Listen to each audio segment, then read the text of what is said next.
All right, welcome to YWR. Now, as you know, we've been very bullish on Chinese stocks listed in Hong Kong since last year. And we've had this view that there is a multi-year bull market underway in Chinese equities. They're basically coming off their financial crisis, and rather than be negative like everyone else, we should be actually looking for the opportunities. We've been writing about this, and as you know, I recently got back from a trip to Hong Kong with a side visit to Shenzhen to see a lot of the exciting tech companies there.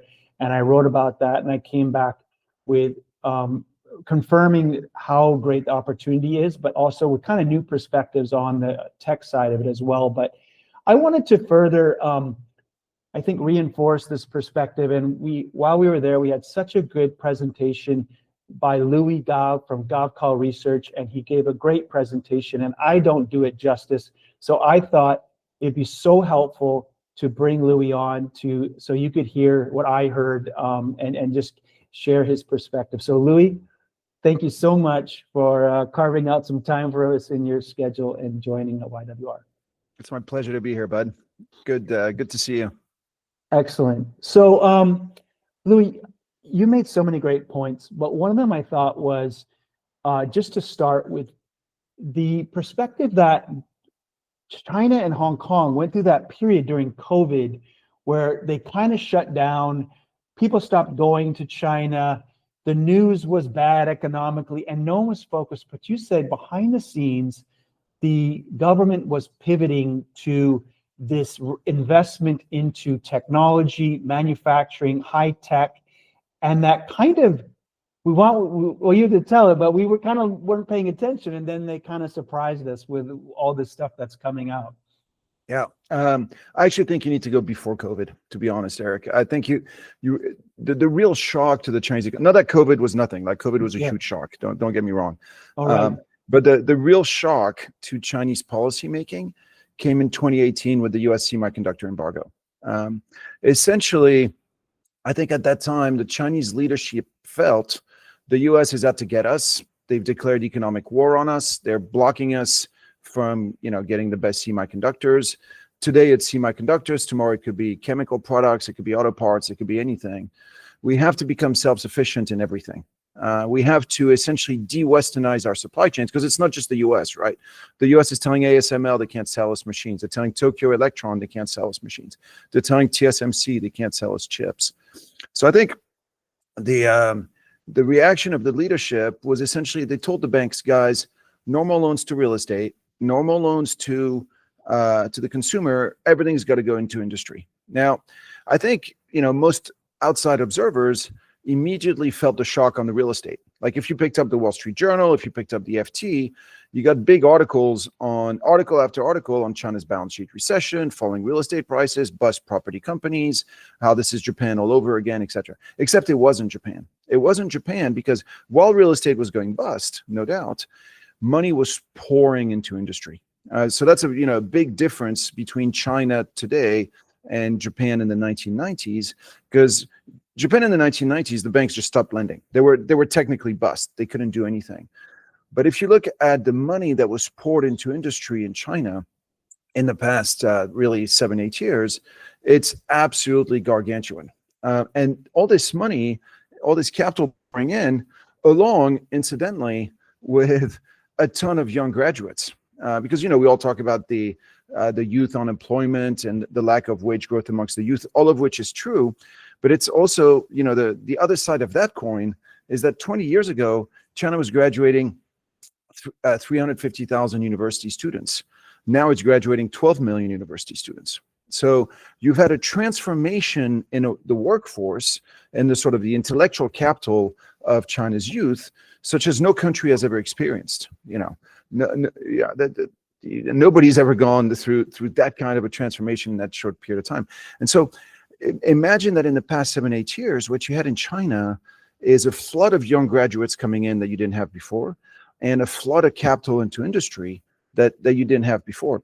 And so this allows companies, you and I went to visit BYD, and they tell us, look, we got 120,000 people in our R&D department. to put things in context, there's 80,000 people working at Tesla total. So there's 50% more people working in the BYD R&D department than there are people working at Tesla. And not in the R&D, just like working like in the factories, working in the, so this is like the transformation that you've witnessed in China in the past 7-8 years. Young people pouring into, like young graduates pouring into the workforce, and at the same time, like capital pouring in. And so I think what people have missed over this period, partly because they weren't visiting because of COVID and the Russia-Ukraine war, then China was uninvestable, etc., is China in essentially 5-6 years transformed itself from a country that produced low-end value goods, like the stuff you buy at Walmart, etc., your tennis shoes, your t-shirts, whatever, your Tupperware, into now an economy that produces some of the best cars out there, the best turbines, the best nuclear power plants, the best rail systems, and essentially anything linked to transportation, except the jet planes, anything linked to power transmission, power storage, power creation, and anything linked to robotics and automation. China has leapfrogged the West. And it's not just that they produce cheaper stuff, they actually now produce better stuff. Which is an enormous transformation.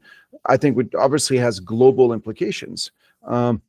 And most people, Louis, can I just say, like, for me, one kind of just ramification, just cementing that was, we took a bus ride an hour and a half over to Shenzhen, and like in 2 hours went and saw BYD, which, by the way, I've seen the data about patent filings, right? Like, I've looked at that globally, and it's kind of a nice macro thing to look at to track innovation. China has gone through the roof. I'd seen that data already, and I was like, oh, wow, look at the patent filing in China. Then to go to BYD, and they're showing you around that showroom, and they have an amazing showroom, and they're like showing you battery innovations, drivetrain innovations, cars that if they sense water will float. So I was like, wow, they are, then to go on to a robotics company, then to go on to Tencent and see, it's like, wow, Shenzhen, I mean, and that's not the full universe of Chinese tech stocks, but just, it was really punched the point home, right? And yeah, and look, in Shenzhen, you also have DJI, the drone company. You also have, of course, Huawei. And Huawei is actually a super interesting example, because Huawei for essentially 15 years had been debating, do we go down the path of producing our own semiconductors? It's going to be capital intensive. Is it worthwhile? We'll never catch up with TSMC, et cetera. And then the US banned semiconductors. So they're like, okay, I guess we don't have a choice. We're doing this.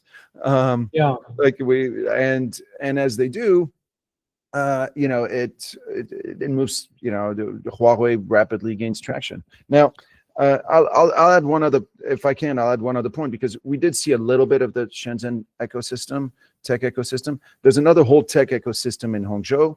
Hangzhou is where Alibaba is headquartered, where you have DeepSeek, where you have Unitree. If you're into robotics, and I know you are, Unitree is those robots that you saw dancing over the better Chinese ones, right? Yeah, they're supposed to be the best ones. But there's a whole other ecosystem in Shanghai. So after our Shenzhen trip, I went up to Shanghai, and I was actually bummed, because I think I actually saw what was the most impressive company I thought so far that I'd seen. Which one was?